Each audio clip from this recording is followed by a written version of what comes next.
Salutations à tout le monde, comment nous y est? J'espère que nous en forme. Moi, venu tout de suite pour me faire nous connaître que oui, décision prend avec M. Luis Abinadel entre Ricky Garcia, il fait publication passée, côté que Dominicain au fâché. Dominicain au fâché. Je vais prendre petit crassa, je vais faire nous petit crassa, après ça, je vais montrer nous l'autre partie, et puis moi, je vais parler avec nous. Attendez ça.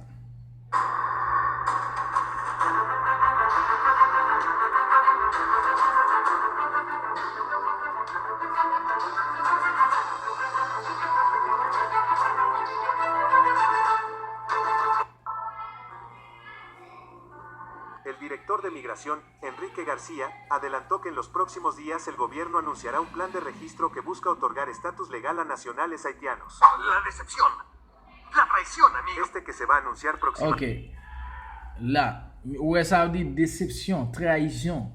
So, c'est ça que vous montrez là. Trahison, déception. Et je vais mettre ça dans fin pour nous voir qui ça va parler. Qui ça n'a dit là. Moi, si je vais là, pour me donner un petit parti ça là.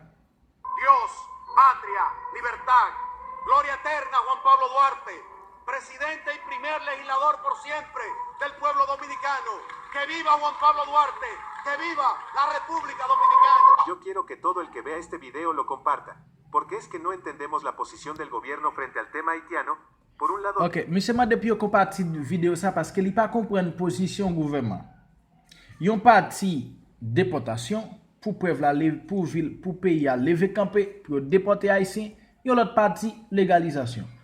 On nous suit ça là. Disque deportación masiva y por el otro lado legalizarlo. ¿Soy yo o hay algo raro aquí? El director Migración dice que el presidente hablará sobre el asunto pronto. Esperemos que sea así, porque no me gustó para nada las declaraciones antes escuchadas por el jefe de Migración. ¡Diablo, pero! ¡Diablo, pero coño, si yo te agarro! ¡Óyeme con esta silla! ¡Mierda para todo el mundo, coño! ¡Mejor esta vaina, coño! A ver, tío, que pongo a tú. De dinero. Entonces, vuelvo y digo, en el momento que esto se vuelva competitivo, un haitiano no es verdad que va a aceptar un salario miseria. Porque yo te voy a decir, hay gente que están locos por contratar a un haitiano y darle un buen salario porque son preparados, porque hablan idiomas, porque hacen cosas, que inmediatamente ellos tengan documentos, usted verá los hoteles. No va a haber un trabajo ahí para un dominicano, porque ellos, empezando, te manejan 3 idiomas. Hermano, un gran sector de la República Dominicana apuesta a ese desorden, a que no se regularice. Exacto, sí, es verdad, puede ser. Un gran sector. Aquí no podemos vendernos como santos. El empresariado de aquí le gusta pagar mano de obra barata, le gusta ese desorden. Hermano, aquí, en ese tráfico de haitianos que hay en la frontera, hay manos de empresarios que contratan haitianos allá en Haití por camiones para traerlos a trabajar aquí en finca, en los campos, donde nadie se entera de eso. Yo le puedo garantizar eso, que lo he conversado, lo he hablado. Dani, ¿por qué tú crees? Los haitianos aquí. ¿Por qué tú crees que la mayoría de los lugares que hay servidumbre son haitianas? Porque pagan poco y esa gente no tienen para pagar mucho. ¿Y tienen para pagar bien? Claro que sí. Y dicen que esos trabajan como burros. Entonces, no es la fuerza, porque el dominicano lo hace en cualquier parte del mundo. Es un asunto de buena paga. Y ya está bueno de que haya un sector, solamente ese sector beneficiándose. Ahora, competitivamente es amenazado el dominicano con esto. Veremos a dominicanos yendo a buscar trabajos en construcciones. Veremos dominicanos yendo a buscar trabajos en campos de caña.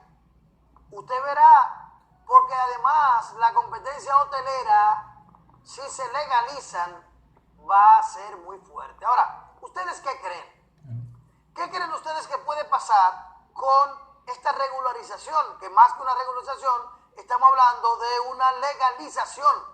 Es volver, darle estatus legal a personas que quizás llegaron de manera ilegal. Segundo, estamos logrando con esto, ¿ustedes creen que se está logrando con esto de verdad apoyar a Haití o es una manera de hacer que vengan más para lograr este estatus? Bueno, ¿ustedes qué creen? ¿Qué opinan sobre esto? Al final, ustedes son los que saben. Comenten, compartan este video, háganle saber a todos que están aquí conectados, viendo nuestros videos, este y otros. Tenemos mucho contenido para ustedes. Además, sería importante también que puedan suscribirse al canal y activar la campanita de notificaciones luego de suscribirse.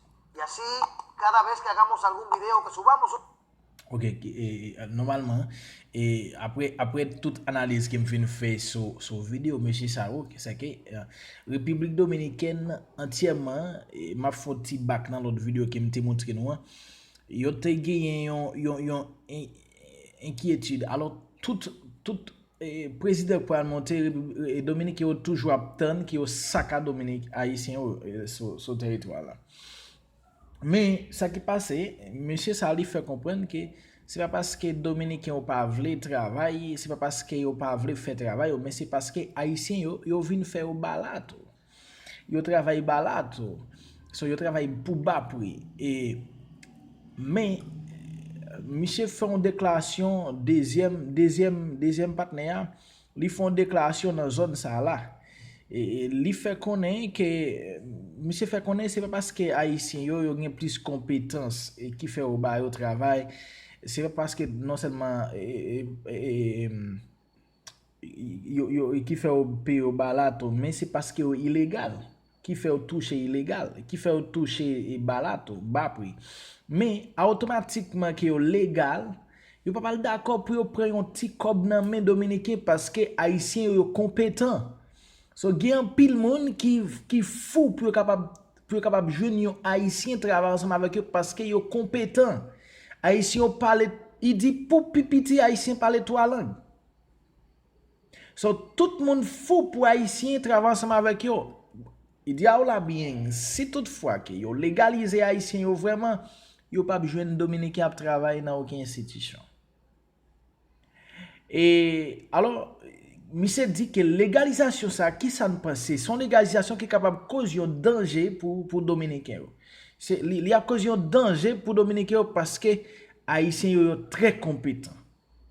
Yo très compétent.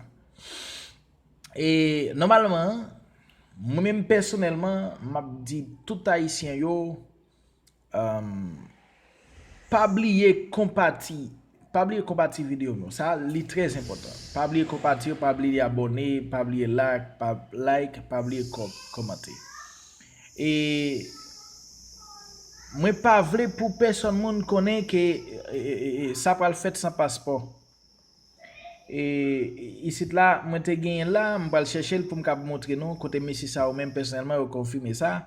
Pour monde qui pas connaît, bon ça arrive parce que ils sont haïtiens, ils sont leader haïtien, kabouke dit nous faut un passeport, nous ka connaît c'est mati avec acte de naissance nous pas le faire. M'a montrer nos confirmation là, j'en dis dans la constitution. OK, n'a parlé là. Se logre, ¿cuáles son los requisitos que pide o que va a pedir en los próximos días? Eso es ya pasaporte, cédula haitiana y porque se habló de haitianos. Ahí no se habló de todo el mundo, ahí se habló de haitianos ilegales. Pasaporte, cédula y acta de nacimiento. Si tiene esos tres documentos, puede volver su estatus legal. Y eso hace bien, porque va a crear, primero va a generar más dinero al país, porque esto va a generar algún impuesto. Y si hay... Ok, normalement c'est comme ça. Avait dit que passeport c'est lui qui va faciliter aux jeunes contrat de travail là, tout ça. Et ça est essentiel pour tout le monde connaît.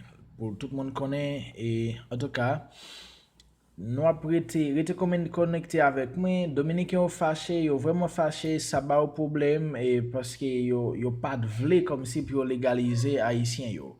Sur la première vidéo on t'a montré nous côté que monsieur et comment on fait comprendre que ça sont trahison qui lié pendant ça que parce que monsieur d'accord légaliser haïtien pendant ça que on a acheté un paquet de machines pour déportation mais il y a un type cal émotion là-dedans que monsieur pas connaît c'est que yo toujours agi par émotion et ça on pas connaît c'est que lorsque vous avez une population 90% la mano de obla dominicain agriculteur yo nan haïtien, majorité construction yo fait par yo construit par haïtien. M'pa bon menti, c'est pas parce que Dominicain ou pas et pas parce que Dominicain ou pas vle toucher balato, c'est parce que ou pas rese. So, l'opal du pal mette tout haïtien ça dehors, pas gen République Dominicaine encore. So, yo jwenn yon président en Haïti actuellement là qui monte, qui crée, qui gen un budget politique qui caractérise tout haïtien en République Dominicaine, pas gen Saint-Domingue encore. So, non mettre quoi dans ça m'a dit non. Pas gen Saint-Domingue encore. En tout cas, partagez vidéo yo, restez connecté avec moi et pour nous capable encourager travail ça capable fait. Allez plus bien. Merci en pile pour une prochaine vidéo, restez connecté pour une prochaine vidéo. Bye bye, merci tout le monde.